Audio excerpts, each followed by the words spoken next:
ನಮಸ್ಕಾರ ವೀಕ್ಷಕರೇ, 30 ನಿಮಿಷ 30 ಸುದ್ದಿಗೆ ಸ್ವಾಗತ. ನಾನು ಚೈತ್ರರಾಜ್. ವೆಲ್ ವೀಕ್ಷಕರೇ, ದಿನದಲ್ಲಿ ನಡೆದಂತಹ ಪ್ರಮುಖ ಸುದ್ದಿಗಳನ್ನ ಇದೀಗ ಒಂದೊಂದೇ ಫಟಾಫಟ್ ನೋಡ್ತಾ ಹೋಗೋಣ. ಬೆಂಗಳೂರಿನ ಶಾಪಿಂಗ್ ಮಾಲ್ನಲ್ಲಿ ಜ್ಯೂಸ್ ಕುಡಿಯಲು ಬಂದಿದ್ದ ಯುವಕ ಯುವತಿ ಆಕಸ್ಮಿಕವಾಗಿ ಮೇಲಿಂದ ಕೆಳಗೆ ಬಿದ್ದಿದ್ದಾರೆ. ಆಂಧ್ರ ಮೂಲದ ಕ್ರಿಸ್, ಪೀಟರ್ ಹಾಗೂ ಬೆಂಗಳೂರಿನ ಲಿಯಾ ಶಾಪಿಂಗ್ ಕಾಂಪ್ಲೆಕ್ಸ್ಗೆ ಜ್ಯೂಸ್ ಕುಡಿಯೋಕೆ ಬಂದಿದ್ರು. ಆಗ ಲಿಯಾ ಆಯ ತಪ್ಪಿ 2ನೇ ಮಹಡಿಯಿಂದ ಕೆಳಗೆ ಬಿದ್ದಿದ್ದು, ಪೀಟರ್ ಕೂಡ ಕೆಳಗೆ ಬಿದ್ದಿದ್ದಾನೆ. ಬಿದ್ದ ರಭಸಕ್ಕೆ ಲಿಯಾ ಸ್ಥಳದಲ್ಲೇ ಮೃತಪಟ್ಟಿದ್ರೆ, ಗಾಯಾಳು ಪೀಟರ್ನನ್ನ ಆಸ್ಪತ್ರೆಗೆ ದಾಖಲಿಸಲಾಗಿದೆ. ಘಟನೆ ಬಗ್ಗೆ ಪೀಟರ್ ಪೊಲೀಸರಿಗೆ ಹೇಳಿಕೆ ನೀಡಿದ್ದು, ನಾವು ಪ್ರೀತಿ ಮಾಡ್ತಿರ್ಲಿಲ್ಲ, ಆತ್ಮಹತ್ಯೆಗೂ ಯತ್ನಿಸಿರಲಿಲ್ಲ ಅಂತ ಮಾಹಿತಿಯನ್ನ ಕೊಟ್ಟಿದ್ದಾರೆ. ಇದು ಮಧ್ಯಾಹ್ನ Cubbon park police station limits ಅಲ್ಲಿರುವ ಬ್ರಿಗೇಡ್ ರೋಡ್ ಅಲ್ಲಿರುವ 5th ಅವೆನ್ಯೂ ಕಮರ್ಷಿಯಲ್ ಕಾಂಪ್ಲೆಕ್ಸ್ ಅಲ್ಲಿ ಅಲ್ಲಿಂದ ಏನು ಸ್ಟೇರ್ ಕೇಸ್ ಇದೆ, ಆ ಸ್ಟೇರ್ ಕೇಸ್ ಅಲ್ಲಿರುವ ವಿಂಡೋಲಿಂದ 2 ಜನ ಸ್ಲಿಪ್ ಆಗಿ ಬಿದ್ದಿದ್ದಾರೆ. ಅದರಲ್ಲಿ ಒಬ್ಬರು ಯುವತಿ ಇದ್ದಾರೆ ಮತ್ತು ಒಬ್ಬ ಯುವಕ ಇದ್ದಾರೆ. ಇಬ್ಬರು BCom students, 2nd year BCom ಓದ್ತಾ ಇದ್ದಾರೆ. ಇಲ್ಲಿ ಒಂದು ಡಿಗ್ರಿ ಕಾಲೇಜಲ್ಲಿ ಓದ್ತಾ ಇದ್ದಾರೆ. ಈಗ ಪ್ರಾಥಮಿಕವಾಗಿ ಅವರಲ್ಲಿ ಯಾರು ಗಾಯಗೊಂಡಿದ್ದಾರೆ ಆ ಯುವಕನಿಗೆ ನಾವು ಮಾಹಿತಿ ಪಡೆದಾಗ ಅವರು ಸ್ನೇಹಿತರೆಲ್ಲ ಇಲ್ಲಿ ಜ್ಯೂಸ್ ಕುಡ್ಲಿಕ್ಕೆಲ್ಲ ಬಂದಾಗ ಅವರು ವಾಶ್ರೂಮ್ ಹೋಗಿ ಹೊರಗಡೆ ಬರಬೇಕಾದ್ರೆ ಸ್ಟೇರ್ ಕೇಸಲ್ಲಿ ಸ್ಲಿಪ್ ಆಗಿ ಆಕ್ಸಿಡೆಂಟಲ್ ಆಗಿ ಬಿದ್ದಿದ್ದಾರೆ ಅಂತ ಹೇಳ್ತಾ ಇದ್ದಾರೆ. ಅದರಲ್ಲಿ ಒಬ್ಬರು ಯುವತಿ ಮೃತ ಹೊಂದಿದ್ದಾರೆ. ಇನ್ನೊಬ್ಬರಿಗೆ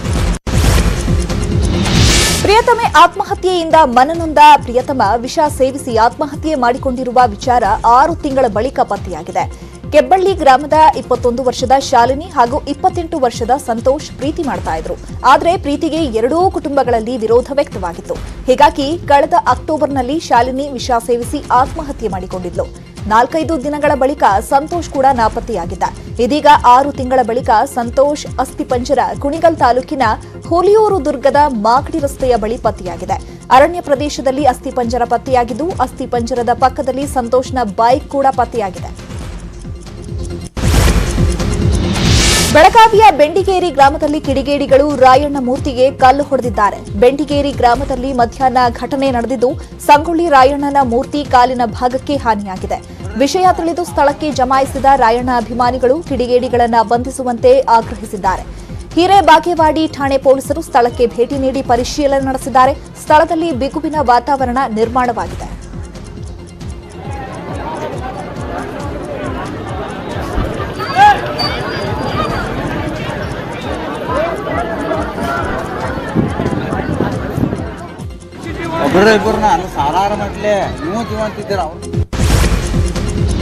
ಬೆಂಗಳೂರಿನ ಇಟ್ಟಮಡು ಮುಖ್ಯ ರಸ್ತೆಯಲ್ಲಿ ನಿನ್ನೆ ನಡೆದಿದ್ದ ಅಪಘಾತದ ದೃಶ್ಯ ನೋಡಿದ್ರೆ ಮೈ ಜೂಮ್ ಅನಿಸುವಂತಿತ್ತು.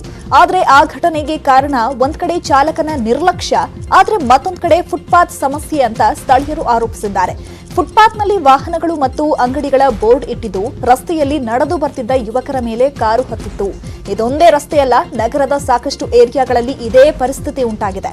ಫುಟ್ಪಾತ್ನಲ್ಲೇ ವಾಹನಗಳ ಪಾರ್ಕಿಂಗ್ ಮಾಡಿರೋದ್ರಿಂದ ಸಾರ್ವಜನಿಕರು ಅನಿವಾರ್ಯವಾಗಿ ರಸ್ತೆಯಲ್ಲಿ ಓಡಾಡುವ ಪರಿಸ್ಥಿತಿ ನಿರ್ಮಾಣವಾಗಿದೆ ಅಂತ ಜನ ಆರೋಪಿಸಿದ್ದಾರೆ. ಪಠ್ಯಪುಸ್ತಕ ಪರಿಷ್ಕರಣೆ ಬಗ್ಗೆ ವಿಧಾನ ಪರಿಷತ್ ಸದಸ್ಯ ಎಚ್ ವಿಶ್ವನಾಥ್ ಮೈಸೂರಿನಲ್ಲಿ ಅಸಮಾಧಾನ ವ್ಯಕ್ತಪಡಿಸಿದ್ದಾರೆ. ಪಠ್ಯಪುಸ್ತಕ ಪರಿಷ್ಕರಣೆ ರಾಜಕೀಯ ಸಂಘರ್ಷ ಅಲ್ಲ, ನಾವೆಲ್ಲ ಸೇರಿ ಶಿಕ್ಷಣ ಹಾಳು ಮಾಡ್ತಿದ್ದೇವೆ ಅಂತ ಹೇಳಿದ್ದಾರೆ. ಇನ್ನು ಪರಿಷ್ಕರಣೆ ಸಮಿತಿ ಅಧ್ಯಕ್ಷ ರೋಹಿತ್ ಚಕ್ರತೀರ್ಥ ಯಾರಪ್ಪ, ಸಂಘ ಪರಿವಾರದ ಕಾರ್ಯಕರ್ತ ನೀವು, ಶಿಕ್ಷಣ ತಜ್ಞರಲ್ಲದೆ ಇರುವವರು ಪಠ್ಯಪುಸ್ತಕ ತಯಾರಿ ಅಧ್ಯಕ್ಷರಾಗಿರೋದು ದುರಂತ. ಪಠ್ಯಪುಸ್ತಕದಲ್ಲಿ ಕೇಸರೀಕರಣ ನುಸುಳುತ್ತಿರುವುದು ಅಪಾಯಕಾರಿ. ಧರ್ಮದ ಆಧಾರಿತ ಪಠ್ಯ ಯಾವುದೇ ಕಾರಣಕ್ಕೂ ಬೇಡ. ಯಜ್ಞಕುಂಡ ಯಾವ ಕಡೆ ಇರಬೇಕು ಅಂತ ಪಠ್ಯ ಬೋಧನೆ ಮಾಡುವುದು ಯಾರಿಗ್ ಬೇಕು ಅಂತ ಪ್ರಶ್ನೆ ಮಾಡಿದ್ದಾರೆ. ಇದೇನು ಪಠ್ಯಪುಸ್ತಕ ರಾಜಕೀಯ ಸಂಘರ್ಷ ಅಲ್ಲ. ಇದು ಒಂದು ಸರ್ಕಾರ ಇತ್ತು, ಅದರ ನೀತಿ ನಿಯಮದ ಮೇಲೆ ಪಠ್ಯಪುಸ್ತಕ ಅಂತ ಅಲ್ಲ. ಇನ್ನೊಂದು ಸರ್ಕಾರ ಬಂತು, ನಮ್ಮದ್ರ ಮೇಲೆ ಮಾಡಿ ಅಂತಕ್ಕಂಥದ್ದು ಅಲ್ಲ. ಶಿಕ್ಷಣನ ಹಾಳು ಮಾಡ್ತಾ ಇದ್ದೀವಿ. ಒಂದು ದೇಶ ಶಿಕ್ಷಣ ಮತ್ತು ಸಂಸ್ಕೃತಿ ಹಾಳಾಗ್ಬಿಟ್ರೆ ದೇಶ ಹಾಳಾದಂಗೆ. ದಯವಿಟ್ಟು ನಾನು ಹೇಳ್ತಾ ಇದ್ದೀನಿ, ಯಾರು ಅವರು ರೋಹಿತ್ ಚಕ್ರವರ್ತಿ ಯಾರಪ್ಪ ನೀನು? ಯಾರಪ್ಪ ನೀನೇನು ಪ್ರೊಫೆಸರೇ? ಎಲ್ಲಿ ಯಾವ ಯೂನಿವರ್ಸಿಟಿಲಿ ಪಾಠ ಮಾಡಿದ್ದಪ್ಪ ನೀನು ಸಂಘ ಪರಿವಾರದವ್ರು. ನೀವು ಶಿಕ್ಷಣ ತಜ್ಞ ಅಲ್ಲ. ಶಿಕ್ಷಣ ತಜ್ಞರಲ್ಲದೇ ಇರೋರು ಪಠ್ಯ ಪುಸ್ತಕ ಪರಿಷ್ಕರಣಾ ಸಮಿತಿ ಅಧ್ಯಕ್ಷನಾಗಿರ್ಬೋದು, ದುರಂತ ಇದು. ಚಿಕ್ಕಮಗಳೂರು ದತ್ತಪೀಠದಲ್ಲಿ ನಮಾಜ್ ಮಾಡಿದ ವಿವಾದದ ಬಗ್ಗೆ ಜಿಲ್ಲಾಧಿಕಾರಿ ಸಭೆ ನಡೆಸಿದ್ದು ಮುಜರಾಯಿ ಇಲಾಖೆ ಅಧಿಕಾರಿಗಳ ವಿರುದ್ಧ ಜಿಲ್ಲಾಧಿಕಾರಿ ಗರಂ ಆಗಿದ್ದಾರೆ. ವಿವಾದಿತ ಜಾಗದಲ್ಲಿ ಯಾವುದು ಉಲ್ಲಂಘನೆ ಆಗಬಾರದು, ವಿವಾದಿತ ಸ್ಥಳದಲ್ಲಿ ಮುಂದೆ ಈ ರೀತಿ ಘಟನೆ ನಡೆದರೆ ಕಠಿಣ ಕ್ರಮ ಎಂದು ಜಿಲ್ಲಾಧಿಕಾರಿ ಎಚ್ಚರಿಕೆ ನೀಡಿದ್ದಾರೆ. ಮುಜರಾಯಿ ಇಲಾಖೆ ಅಧಿಕಾರಿ ಶ್ರೀನಿವಾಸ್ಗೆ ತರಾಟೆ ತೆಗೆದುಕೊಂಡಿದ್ದಾರೆ. ಜಿಲ್ಲಾಧಿಕಾರಿ ಕೆಎನ್ ರಮೇಶ್ ತೆಗೆದುಕೊಂಡಿದ್ದಾರೆ. ಇದೇ ವೇಳೆ ಇತ್ತೀಚಿನ ಬೆಳವಣಿಗೆ ಬಗ್ಗೆ ಸಮಗ್ರ ಮಾಹಿತಿ ನೀಡುವಂತೆ ಮುಜರಾಯಿ ಇಲಾಖೆ ಅಧಿಕಾರಿಗೆ ಸೂಚನೆ ಕೊಟ್ಟಿದ್ದಾರೆ. ಉತ್ತರ ಕರ್ನಾಟಕದಾದ್ಯಂತ ಕಳೆದ 2-3 ದಿನಗಳಿಂದ ವರುಣ ಅಬ್ಬರಿಸುತ್ತಿದ್ದಾನೆ. ಗದಗ ಜಿಲ್ಲೆ ಯಾವಕನ ತಳವಾರ, ಪರಶುರಾಮ್ ಹಾಗೂ ಸಿದ್ದೂರನ್ನ ರಕ್ಷಣೆ ಮಾಡಿದ್ದಾರೆ.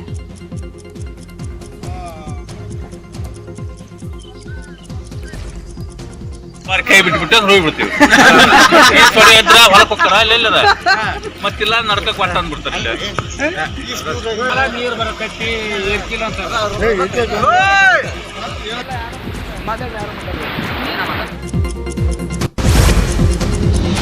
ವಿಜಯನಗರ ಜಿಲ್ಲೆಯಲ್ಲೂ ಮಳೆರಾಯ ಆರ್ಭಟಿಸಿದ್ದಾನೆ. ಅಪಾಯಕಾರಿಯಾಗಿ ಹರಿಯುತ್ತಿದ್ದ ನೀರಿನಲ್ಲೂ ಬಸ್ ಚಲಾಯಿಸಿ ಚಾಲಕ ಹುಚ್ಚಾಟ ಮೆರೆದಿದ್ದಾನೆ. ಹೂವಿನ ಹಡಗಲಿ ತಾಲೂಕಿನ ಹಾಳ್ ತಿಮ್ಮಲಾಪುರದಲ್ಲಿ ಘಟನೆ ನಡೆದಿದೆ. ತುಂಬಿ ಹರಿಯೋ ನೀರಲ್ಲಿ ಚಾಲಕ ದುಸ್ಸಾಹಸ ಮೆರೆದಿದ್ದಕ್ಕೆ ಸಾರ್ವಜನಿಕರು ತೀವ್ರ ಆಕ್ರೋಶವನ್ನು ವ್ಯಕ್ತಪಡಿಸಿದ್ದಾರೆ.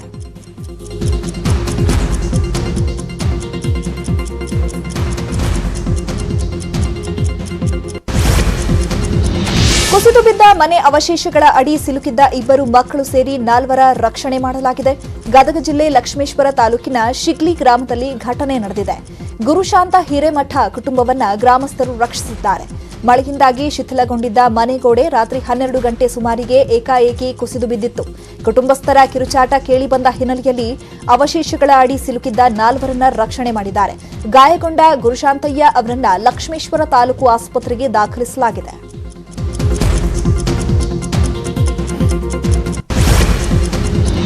ವಿಜಯಪುರದಲ್ಲಿ ಬೆಂಬಿಡದೆ ಸುರಿಯುತ್ತಿರೋ ಮಹಾಮಳೆಯಿಂದ ಬೇಸಿಗೆ ಶೇಂಗಾ ಬೆಳೆ ನಾಶವಾಗಿದೆ. ಕಿತ್ತಿಟ್ಟಿದ್ದ ಶೇಂಗಾ ಬೆಳೆಯೂ ಮಳೆಯಿಂದ ನಾಶವಾಗಿದೆ. ಹೊನ್ನಟಗಿ ಗ್ರಾಮದ ರೈತ ಸುರೇಶ್ ಬಿಸ್ನಾಳ ಜಮೀನಿನ ಶೇಂಗಾ ಕಪ್ಪು ಬಣ್ಣಕ್ಕೆ ತಿರುಗಿದೆ. ಕಟಾವು ಮಾಡಿದ್ದ ಶೇಂಗಾ ಜೊತೆಗೆ ಭೂಮಿಯಲ್ಲೇ ಉಳಿದಿದ್ದ ಶೇಂಗಾ ಮೊಳಕೆ ಒಡೆಯೋ ಆತಂಕ ಎದುರಾಗಿದೆ. 20 ದಿನದ ಮೊದಲೇ ಮುಂಗಾರು ಪೂರ್ವ ಮಳೆಯಿಂದ ಶೇಂಗಾ ಬೆಳೆ ಹಾನಿಯಾಗಿದೆ. ಶೇಂಗಾ ಬೆಳೆದ ರೈತರಲ್ಲಿ ಇದೀಗ ಆತಂಕ ಶುರುವಾಗಿದೆ. ಈಗ 2-3 ದಿನದಿಂದ ಸುರಿತಾ ಇರುವಂತಹ ಧಾರಾಕಾರ ಮಳೆಗೆ ರೈತರು ಕೂಡ ಒಂದ್ ಕಡೆ ತತ್ತರಿಸಿ ಹೋಗ್ಬಿಟ್ಟಿದ್ದಾರೆ. ಈಗ ಹೊನ್ನಟಗಿ ಗ್ರಾಮದ ರೈತ ಸುರೇಶ್ ಬಿಸನಾಳ ಜಮೀನಿನಲ್ಲಿ ಶೇಂಗಾವನ್ನ ಬೆಳೆದಿದ್ರು. ಜಮೀನಿನಲ್ಲಿ ಶೇಂಗಾ ಇದೀಗ ಕಪ್ಪು ಬಣ್ಣಕ್ಕೆ ತಿರುಗಿದೆ. ಕಟಾವು ಮಾಡಿದ್ದ ಶೇಂಗಾ ಜೊತೆಗೆ ಭೂಮಿಯಲ್ಲೇ ಉಳಿದಿದ್ದಂತಹ ಶೇಂಗಾ ಮೊಳಕೆ ಒಡೆಯುವಂತಹ ಆತಂಕ ಕೂಡ ಎದುರಾಗಿರುವಂತದ್ದು. 20 ದಿನ ಮೊದಲೇ ಮುಂಗಾರು ಪೂರ್ವ ಮಳೆಯಿಂದ ಶೇಂಗಾ ಬೆಳೆ ಸಂಪೂರ್ಣವಾಗಿ ನಾಶವಾಗಿದೆ. ಶೇಂಗಾ ಬೆಳೆದ ರೈತರಲ್ಲಿ ಇದೀಗ ಆತಂಕ ಮನೆ ಮಾಡಿದೆ.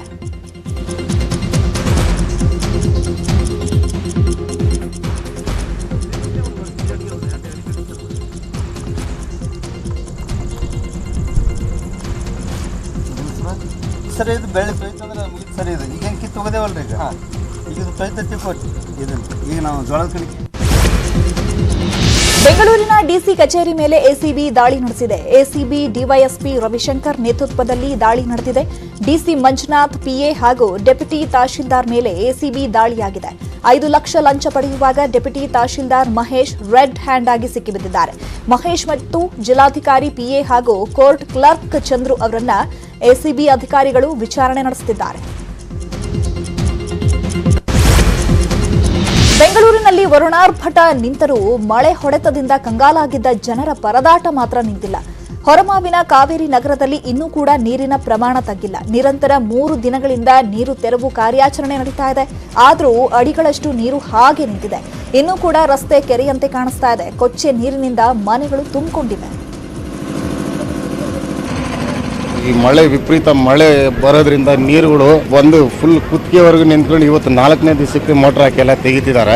ಅದು ಇನ್ನೊಂದು ಹತ್ತು ಕಡೆ ರಾಜ್ ಕಾಲುವೆ ಪಕ್ಕದಲ್ಲಿ ಬೇರೆ ಏನೋ ಮಾಡಿ ನಮ್ಗೆ ಇಲ್ಲ ನೆಕ್ಸ್ಟ್ ನೀರು ನಿಂತ್ಕೊಂಡೇ ಇರೋಂಗೆ ಮಾಡ್ತೀವಿ ಅಂತ ಭರವಸೆ ಕೊಟ್ಟಿದ್ದಾರೆ. ನಾವು ಅದನ್ನ ನಂಬ್ಕೊಂಡಿದೀವಿ. ಇಲ್ಲಿ ಇರೋದನ್ನ ಎಲ್ಲ ನಮ್ಮ ಮನೆಯಲ್ಲಿ ಕುತ್ತಿಗೆವರೆಗೂ ನೀರು ಬಂದು ಎಲ್ಲ ಇರೋದನ್ನೆಲ್ಲ ಹೋಯ್ತು, ಯಾವುದೂ ಇಲ್ಲ. ಇನ್ನು ನೀರು ಖಾಲಿನೂ ಆಗಿಲ್ಲ. ನೀವು ನೋಡ್ಬೋದು ಅಲ್ಲಿ ಮಿಷಿನ್ ಹಾಕಿ ಇನ್ನೂ ಎಳಿತಿದ್ದಾರೆ. ನಾವು ಕ್ಲೀನ್ ಮಾಡ್ತಾ ಇದ್ದೀವಿ. ನಾವು ಎಂತ ಒಂಥರ ವಿಚಿತ್ರವಾದ ಹುಳುಗಳೆಲ್ಲ ನಾವು ನೋಡಿದ್ದೀವಿ ಅಂತ ಇದರಲ್ಲಿ. ಕಡಿಮೆ ಆದಮೇಲೆ ನಾವು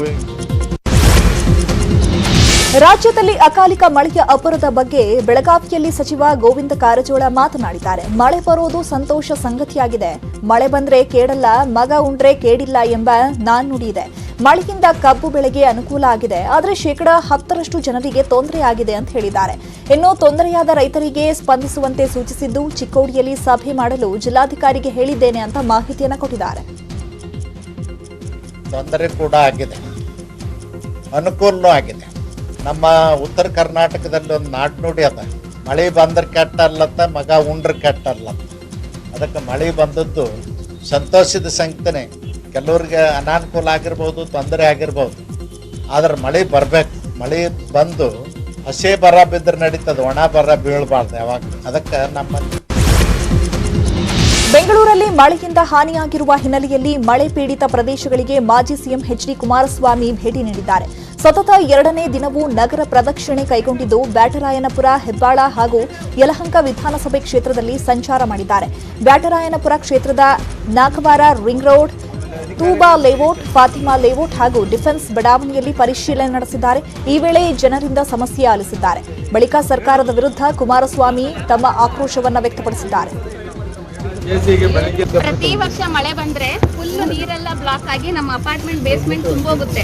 ತುಂಬ ಹೋದ ತಕ್ಷಣ ನಮಗೆ ಡಿಜಿ ಇರಲ್ಲ, ಕರೆಂಟ್ ಇರೋದಿಲ್ಲ, ಏನು ಫೆಸಿಲಿಟೀಸ್ ಇರೋದಿಲ್ಲ. ಮತ್ತೆ ಮುಂದಿನ ಆಗಸ್ಟು, ಜೂನು, ಜುಲೈ ಈ ಸಂದರ್ಭದಲ್ಲೂ ಮಳೆ ಆಗ್ತಕ್ಕಂಥದ್ದೇನಿದೆ. ಈಗಲಾದರೂ ಇಮಿಡಿಯೇಟ್ ಆಗಿ ಸರ್ಕಾರ ತಾತ್ಕಾಲಿಕವಾದಂಥ ರೀತಿಯಾದರೂ ಮತ್ತೆ ಮನೆಗೆ ನೀರು ನುಗ್ಗಿದಾಗೆ ಏನು ಮಾಡಬೇಕು ಅನ್ನೋದ್ರ ಬಗ್ಗೆನಾದರೂ ಒಂದು ತೀರ್ಮಾನ ತಗೋಬೇಕಲ್ಲ. ಬೆಂಗಳೂರಲ್ಲಿ ಮಳೆಯಿಂದ ಅವಾಂತರ ಸೃಷ್ಟಿಯಾದ ಪ್ರದೇಶಗಳಿಗೆ ಮಾಜಿ ಸಿಎಂಗಳಾದ ಸಿದ್ದರಾಮಯ್ಯ ಹಾಗೂ ಕುಮಾರಸ್ವಾಮಿ ಭೇಟಿ ನೀಡ್ತಾ ಇರೋದಕ್ಕೆ ಅಶೋಕ್ ಟಾಂಗ್ ಕೊಟ್ಟಿದ್ದಾರೆ. ಸಿದ್ದರಾಮಯ್ಯ ಹಾಗೂ ಕುಮಾರಸ್ವಾಮಿ ಅವರ ಕಾಲದಲ್ಲಿ ಅವರು ಮಾಡಲಿಲ್ಲ, ಅವರ ಕಾಲದಲ್ಲೇ ಸರಿಯಾಗಿ ಕೆಲಸ ಮಾಡಿದ್ರೆ ಇವತ್ತು ಈ ಪರಿಸ್ಥಿತಿ ಬರ್ತಿರ್ಲಿಲ್ಲ. ಅವರ ಕಾಲದಲ್ಲಿ ಕೆಲಸ ಮಾಡೋದು ಬಿಟ್ಟು ನಮ್ಮ ಮೇಲೆ ಗೂಬೆ ಕೂರಿಸೋ ಯತ್ನವನ್ನ ಮಾಡ್ತಿದ್ದಾರೆ ಅಂತ ಕೌಂಟರ್ ಕೊಟ್ಟಿದ್ದಾರೆ. ಜೊತೆಗೆ ರಾಜ್ಯದೆಲ್ಲೆಡೆ ಮಳೆ ಹಿನ್ನೆಲೆ ಮಧ್ಯಾಹ್ನ 3 ಗಂಟೆಗೆ ಸಿಎಂ ಡಿಸಿಗಳ ಸಭೆ ಕರೆದಿದ್ದಾರೆ ಅಂತ ಅಶೋಕ್ ಮಾಹಿತಿಯನ್ನು ಕೊಟ್ಟಿದ್ದಾರೆ. ಚಿತ್ರದುರ್ಗದ ಬಳಿ ರಾಷ್ಟ್ರೀಯ ಹೆದ್ದಾರಿ 4ರಲ್ಲಿ ಯುವಕರ ವೀಲಿಂಗ್ ಪ್ರಯಾಣಿಕರ ಆಕ್ರೋಶಕ್ಕೆ ಕಾರಣವಾಗಿದೆ. ಗೋನೂರು ಗ್ರಾಮದ ಅಂಡರ್ ಬ್ರಿಡ್ಜ್ ಬಳಿ ಬೈಕ್ ವೀಲಿಂಗ್ ಮಾಡಿದ್ದಾರೆ. ಜಿಟಿ ಮಳೆಯ ನಡುವೆಯೂ ಸ್ಕೂಟಿಯಲ್ಲಿ ಯುವಕರು ವೀಲಿಂಗ್ ಮಾಡಿದ್ದಾರೆ. ವಾಹನಗಳು ಓಡಾಡುವ ರಸ್ತೆಯಲ್ಲೇ ಬೈಕ್ ವೀಲಿಂಗ್ ಸಾಹಸ ಮಾಡಿದ್ದಾರೆ. ಇದು ಉಳಿದ ವಾಹನ ಸವಾರರಿಗೆ ಕಿರಿಕಿರಿ ತಂದಿದೆ. ಸ್ಕೂಟಿಯಲ್ಲಿ 2-3 ಕುಳಿತು ಯುವಕರು ದುಸ್ಸಾಹಸವನ್ನ ಮಾಡಿರುವಂತಹ ವಿಡಿಯೋ ಇದೀಗ ಸಖತ್ ವೈರಲ್ ಆಗಿದೆ.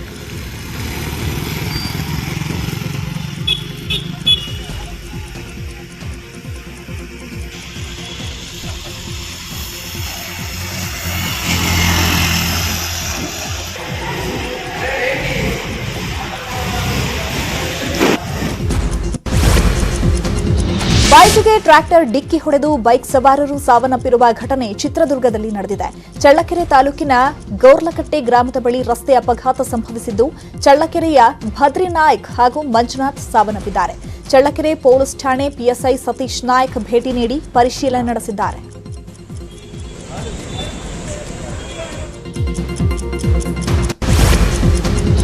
ಎಟಿಎಂಗೆ ಹಣ ತುಂಬಿಸುವ ವಾಹನದಲ್ಲಿದ್ದ ಹಣ ಕಳ್ಳತನ ಮಾಡಿದ 7 ತಿಂಗಳ ನಂತರ ಆರೋಪಿಗಳನ್ನು ಪೊಲೀಸರು ಬಂಧಿಸಿದ್ದಾರೆ. ಕಳೆದ ವರ್ಷ ಅಕ್ಟೋಬರ್ 27ರಂದು ಹಾಸನ ಜಿಲ್ಲೆ ಅರಸೀಕೆರೆ ತಾಲೂಕಿನ ಬಾಣವರದಲ್ಲಿ ಘಟನೆ ನಡೆದಿತ್ತು. ಎಟಿಎಂಗೆ ಹಣ ತುಂಬಲು ಹೋಗಿದ್ದ ವೇಳೆ ವಾಹನದಲ್ಲಿದ್ದಂತಹ 43 ಲಕ್ಷ ಹಣ ಎಗರಿಸಿ ಕಳ್ಳರು ಪರಾರಿಯಾಗಿದ್ದರು. ತಮಿಳುನಾಡು ಮೂಲದ 3 ಮತ್ತು ಕೋಲಾರ ಜಿಲ್ಲೆಯ ಓರ್ವ ಸೇರಿದಂತೆ ಒಟ್ಟು 4 ಜನರನ್ನು ಬಂಧಿಸಲಾಗಿದೆ.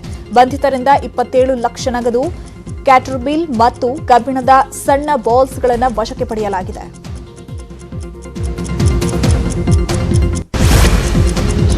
ರಾಜ್ಯಸಭೆ ಹಾಗೂ ಪರಿಷತ್ ಚುನಾವಣೆಗೆ ಅಭ್ಯರ್ಥಿಗಳ ಆಯ್ಕೆ ಬಗ್ಗೆ ಸಮಾಲೋಚನೆ ನಡೆಸಲು ವಿರೋಧ ಪಕ್ಷದ ನಾಯಕ ಸಿದ್ದರಾಮಯ್ಯ ತೆರಳಿದ್ರು. ಕೆಪಿಸಿಸಿ ಅಧ್ಯಕ್ಷ ಡಿಕೆ ಶಿವಕುಮಾರ್ ನಿನ್ನೆಯೇ ತೆರಳಿದ್ರು. ಕರ್ನಾಟಕ ಕಾಂಗ್ರೆಸ್ ಉಸ್ತುವಾರಿ ರಣದೀಪ್ ಸುರ್ಜೇವಾಲಾ ಅವರ ಜೊತೆಗೆ ಕೆಪಿಸಿಸಿ ಅಧ್ಯಕ್ಷ ಡಿಕೆ ಶಿವಕುಮಾರ್, ವಿಪಕ್ಷ ನಾಯಕ ಸಿದ್ದರಾಮಯ್ಯ ಸಭೆ ನಡೆಸಿ ಅಭ್ಯರ್ಥಿಗಳ ಅಂತಿಮ ಮಾಡಲಾಗಿದೆ. ಸೋನಿಯಾ ಗಾಂಧಿ ಅವರಿಗೆ ಹೆಸರುಗಳನ್ನು ಕಳುಹಿಸಿಕೊಡಲಾಗಿದೆ ಅಂತ ಹೇಳಲಾಗ್ತಾ ಇದೆ.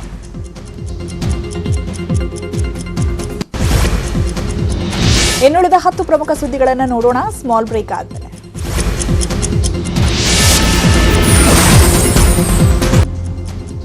Welcome back. ಉಳಿದ ಸುದ್ದಿಗಳನ್ನ ಇದೀಗ ಒಂದೊಂದೇ ನೋಡ್ತಾ ಹೋಗೋಣ. ವಿಜಯಪುರ ತಾಯಿ ಮತ್ತು ಮಕ್ಕಳ ಆಸ್ಪತ್ರೆಯಲ್ಲಿ ಬಾಣಂತಿಯರಿಗೆ ಹೊಲಿಗೆ ಬಿಚ್ಚಿದ ಪ್ರಕರಣ ಸಂಬಂಧ ನ್ಯೂಸ್ 18 ಕನ್ನಡ ದೊಡ್ಡ ಸುದ್ದಿ ಮಾಡಿತು. ಇದೀಗ ತಾಯಿ ಮತ್ತು ಮಕ್ಕಳ ಆಸ್ಪತ್ರೆಗೆ ಉಪ ಲೋಕಾಯುಕ್ತ ಬಿಎಸ್ ಪಾಟೀಲ್ ಭೇಟಿ ನೀಡಿ ಪರಿಶೀಲನೆ ನಡೆಸಿದ್ದಾರೆ. ಆಸ್ಪತ್ರೆಯ ಒಪಿಡಿ ಲ್ಯಾಬ್ ಬಾಣಂತಿಯರ ವಾರ್ಡ್ಗೆ ಭೇಟಿ ನೀಡಿ ಪರಿಶೀಲನೆ ನಡೆಸಿದ್ದಾರೆ. ಚಿಕಿತ್ಸೆ ನೀಡಿದ ಸ್ಥಳ ವಾರ್ಡ್ ಬಗ್ಗೆ ವೈದ್ಯರ ಬಳಿ ವಿಚಾರಣೆ ಮಾಡಿದ್ದಾರೆ. ಹೊಲಿಗೆ ಬಿಚ್ಚಿ ಸಮಸ್ಯೆಗೀಡಾದ ಬಾಣಂತಿಯರನ್ನ ಭೇಟಿಯಾಗಿ ಧೈರ್ಯ ತುಂಬಿದ್ದಾರೆ. ಆ್ಯಕ್ಚುಲಿ ಒಂದು 2-3 ಆಪ್ರೇಷನ್ ಮಾಡಿದ ನಂತರ ಸ್ವಲ್ಪ ಹೊತ್ತು ಅದನ್ನು ಸ್ಟೆರಿಲೈಸ್ ಮಾಡಲಿಕ್ಕೆ ಅದಕ್ಕೆ ಇದು ಕೊಡಬೇಕು, ರೆಸ್ಟ್ ಕೊಡಬೇಕು. ಅದಕ್ಕೆ ಆಪ್ರೇಷನ್ ಥಿಯೇಟ್ರಿಗೂ ರೆಸ್ಟ್ ಬೇಕು. ಸೊ ಇವರೇನು ಮಾಡ್ತಾರೆ, because of the demand flow ಜಾಸ್ತಿ ಇರೋದ್ರಿಂದ ಅವಿರತವಾಗಿ ಮುಂಜಾನೆ ಸಂಜೆ ಬೇಕಂದ್ರೆ ರಾತ್ರಿ ಮಾಡಿ, ಹೀಗಾಗಿ ಇನ್ಫೆಕ್ಷನ್ಸ್ ಆಗುವಂಥ ಪಾಸಿಬಿಲಿಟಿ ಇದೆ ಅಂತ ಅವ್ರು ಹೇಳ್ತಾರೆ. ಸೊ ನಾನು ಎರಡನ್ನೂ ಇನ್ಸ್ಪೆಕ್ಷನ್ ಮಾಡ್ಕೊಂಡು ಬಂದೆ. ಈಗ ನೋಡೋಣ, ಇನ್ನೂ ಸ್ವಲ್ಪ ದಿವಸ ನೋಡಿ. ವಿಜಯಪುರ 40 ಬಾಣಂತಿಯರ ನರಳಾಟ.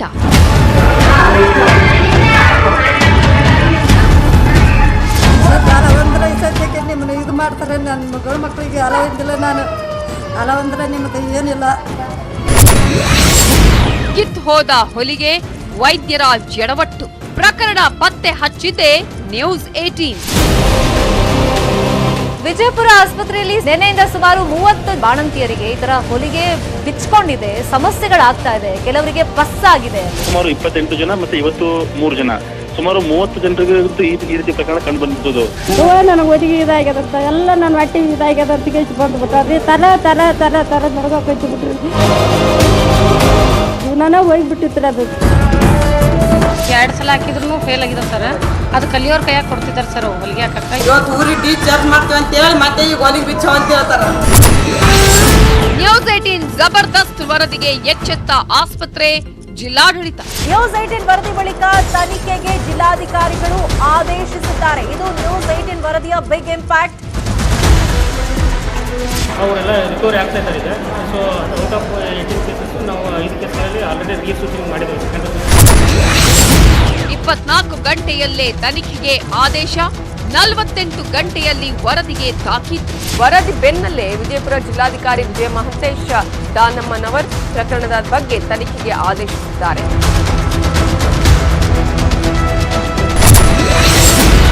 ಇದು ನ್ಯೂಸ್ 18 ಕಳಕಳಿ, ಮೆಗಾ ಇಂಪ್ಯಾಕ್ಟ್. ಕಾಂಗ್ರೆಸ್ನವರಿಗೆ ಈಗ ಭಗತ್ ಸಿಂಗ್ ಬಗ್ಗೆ ಲವ್ ಅಂಡ್ ಅಫೆಕ್ಷನ್ ಯಾಕೆ ಶುರುವಾಯಿತು ಗೊತ್ತಿಲ್ಲ ಅಂತ ಸಂಸದ ಪ್ರತಾಪ್ ಸಿಂಹ ಹಾಸನದಲ್ಲಿ ಹೇಳಿಕೆ ನೀಡಿದ್ದಾರೆ. ರಸ್ತೆ, ವಿಮಾನ ನಿಲ್ದಾಣ, ನೈರ್ಮಲ್ಯಕ್ಕೆ ಸಂಬಂಧಪಟ್ಟ ಯೋಜನೆ, ಉದ್ಯೋಗ ಖಾತ್ರಿ ಯೋಜನೆಗಳಿಗೆ ಇಂದಿರಾ ಗಾಂಧಿ, ರಾಜೀವ್ ಗಾಂಧಿ ಬಿಟ್ಟು ಬೇರೆ ಹೆಸರು ಕಾಣಲ್ಲ. ನೆಪ ಮಾತ್ರಕ್ಕೆ ಗಾಂಧೀಜಿ ಹೆಸರು ಪ್ರಸ್ತಾಪ ಮಾಡ್ತಾರೆ. ಈಗ ಭಗತ್ ಸಿಂಗ್ ಹೆಸರು ಇದ್ದಕ್ಕಿದ್ದಂತೆ ಸಿದ್ದರಾಮಯ್ಯ ಬಾಯಲ್ಲಿ ಬರ್ತಾ ಇರೋದು ಸೋಜಿಗ ಅನ್ನಿಸ್ತಾ ಇದೆ. ಯಾವುದೇ ಪಠ್ಯ ಬದಲಾವಣೆ ಆಗಿಲ್ಲ. ಎಸ್ಎಸ್ಎಲ್ಸಿ ಸಪ್ಲಿಮೆಂಟರಿ ಟೆಕ್ಸ್ಟ್ ಬುಕ್ನಲ್ಲಿ ಭಗತ್ ಸಿಂಗ್ ಅಧ್ಯಾಯ ಯಥಾವತ್ತಾಗಿ ಪ್ರಿಂಟ್ ಆಗ್ತಿದೆ. ನಾರಾಯಣಗುರು ಅವರ ಪಾಠ 7ನೇ ಕ್ಲಾಸ್ನಲ್ಲಿದೆ ಅಂತ ಹೇಳಿದ್ದಾರೆ. ಇದಕ್ಕಿದ್ದಂಗೆ ಅದು ಯಾವಾಗ ಈ ಲವ್ ಅಂಡ್ ಅಫೆಕ್ಷನ್ ಶುರುವಾಯಿತು ನನಗಂತೂ ಅರ್ಥ ಆಗ್ತಿಲ್ಲ. ಇವರು ಯಾವತ್ತು ಒಂದು ರಸ್ತೆಗೆ ಹೆಸರು ಕೊಡೋದಿರ್ಲಿ, ವಿಮಾನ ನಿಲ್ದಾಣಕ್ಕೆ ಹೆಸರು ಕೊಡೋದಿರ್ಲಿ, ನೈರ್ಮಲ್ಯಕ್ಕೆ ಸಂಬಂಧಪಟ್ಟ ಒಂದು ಕಾರ್ಯಕ್ರಮ ಮಾಡೋದಿರ್ಲಿ, ಒಂದು ಉದ್ಯೋಗ ಖಾತ್ರಿ ಯೋಜನೆ ಮಾಡೋವಂಥದ್ದು ಇರ್ಬೋದು, ಅಥವಾ ಎಲ್ಲಿಗಾರ ಒಂದು ಹೆಸರು ಕೊಡುವಂಥದ್ದು ಇರ್ಬೋದು, ಯಾವಾಗ ಹೋದ್ರೆ ರಾಜೀವ್ ಗಾಂಧಿ, ಇಂದಿರಾ ಗಾಂಧಿ ಬಿಟ್ಟರೆ. ನಕಲಿ ಮದ್ಯ ಸಾಗಾಟ ಮಾಡುವ ವೇಳೆ ಅಬಕಾರಿ ಅಧಿಕಾರಿಗಳು ದಾಳಿ ನಡೆಸಿ ಆರೋಪಿ ಹಣಮಂತರಾಯನನ್ನ ಬಂಧನ ಮಾಡಿ ಕರ್ಕೊಂಡು ಹೋಗುವಾಗ 40ಕ್ಕೂ ಹೆಚ್ಚು ಜನರು ಅಬಕಾರಿ ಅಧಿಕಾರಿ ಹಾಗೂ ಸಿಬ್ಬಂದಿ ಮೇಲೆ ಕಲ್ಲು ತೂರಾಟ, ದೊಣ್ಣೆಯಿಂದ ಹಲ್ಲೆ ನಡೆಸಿ ಜೀವ ಬೆದರಿಕೆ ಹಾಕಿದ್ದಾರೆ. ಯಾದಗಿರಿ ಜಿಲ್ಲೆಯ ಶಹಾಪುರ ತಾಲೂಕಿನ ಚಂದಾಪುರ ಗ್ರಾಮದ ಹೊರಭಾಗದ ಮುದುಕಪ್ಪ ಅವರ ತೋಟದ ಮನೆಯಲ್ಲಿ ಘಟನೆ ನಡೆದಿದೆ. ಈ ಬಗ್ಗೆ ಎಸ್ಪಿ ಡಾಕ್ಟರ್ ಸಿಬಿ ವೇದಮೂರ್ತಿ ಅವರು ಮಾತನಾಡಿ, ಹಲ್ಲೆಕೋರರ ಮೇಲೆ ರೌಡಿ ಶೀಟರ್ ಓಪನ್ ಮಾಡಲಾಗಿದೆ ಅಂತ ತಿಳಿಸಿದ್ದಾರೆ. ಜೈಲಿಗೆ ಹೋದ್ರೂ ಮನೆ ಕಳ್ಳತನ ಮಾಡ್ತಿದ್ದ 3 ಆರೋಪಿಗಳನ್ನ ವಿದ್ಯಾರಣ್ಯಪುರ ಪೊಲೀಸರು ಬಂಧಿಸಿದ್ದಾರೆ. ಕರಾಟೆ ಸೀನಾ, ಕೊಕ್ಕರೆ ಸತೀಶ್ ಮತ್ತು ರಾಜಣ್ಣ ಬಂಧಿತ ಆರೋಪಿಗಳು. ಬೀಗ ಹಾಕಿದ ಮನೆಗಳನ್ನೇ ಟಾರ್ಗೆಟ್ ಮಾಡ್ತಿದ್ದ ಖದೀಮರ ತಂಡ ಹಗಲಲ್ಲಿ ಬೀಗ ಹಾಕಿದ ಮನೆಗಳನ್ನ ವಾಚ್ ಮಾಡಿ ನೈಟ್ ಟೈಮ್ ಅಲ್ಲಿ ಡೋರ್ ಲಾಕ್ ಬ್ರೇಕ್ ಮಾಡಿ ಕಳ್ಳತನ ಮಾಡ್ತಿದ್ರು. ಕೊಕ್ಕರೆ ಸತೀಶ್ ಒಂದೇ ರಾಡ್ನಿಂದ ಡೋರ್ ಲಾಕ್ ಬ್ರೇಕ್ ಮಾಡ್ತಿದ್ದ. ಮನೆಯಲ್ಲಿದ್ದ ಚಿನ್ನಾಭರಣ ಕದ್ದು ಆರೋಪಿಗಳು ಎಂಜಾಯ್ ಮಾಡ್ತಾ ಇದ್ರು. ಕರಾಟೆ ಸೀನನ್ನ ವಿರುದ್ಧ ವಿವಿಧ ಠಾಣೆಗಳಲ್ಲಿ 26 ಪ್ರಕರಣಗಳಿವೆ. ಆರೋಪಿಗಳಿಂದ 824 ಗ್ರಾಂ ಚಿನ್ನಾಭರಣ ವಶಪಡಿಸಿಕೊಳ್ಳಲಾಗಿದೆ.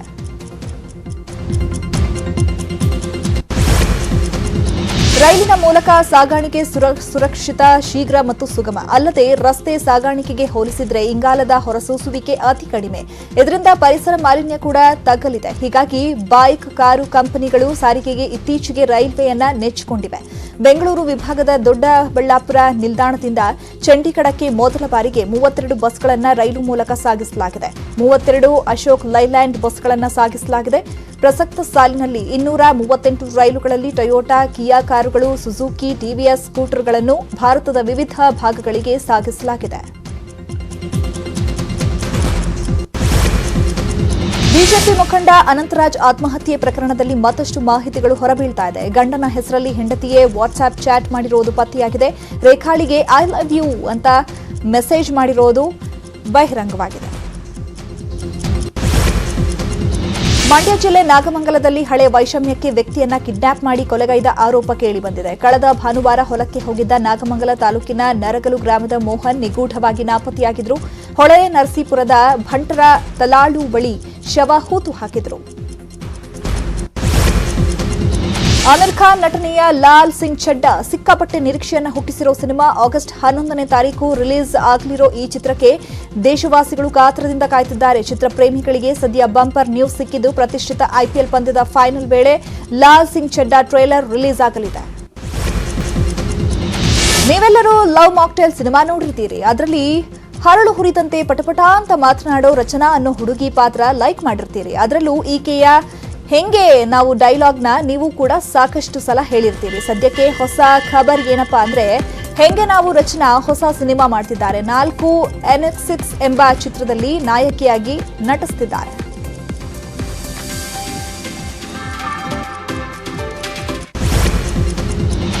ಇವಿಷ್ಟು ಈ ಹೊತ್ತಿನ ಪ್ರಮುಖ ಸುದ್ದಿ. ನೋಡ್ತಾ ಇರಿ ನ್ಯೂಸ್ 18 ಕನ್ನಡ. ಜಾಲ ನಮ್ಮದು, ಬಲ ನಿಮ್ಮದು.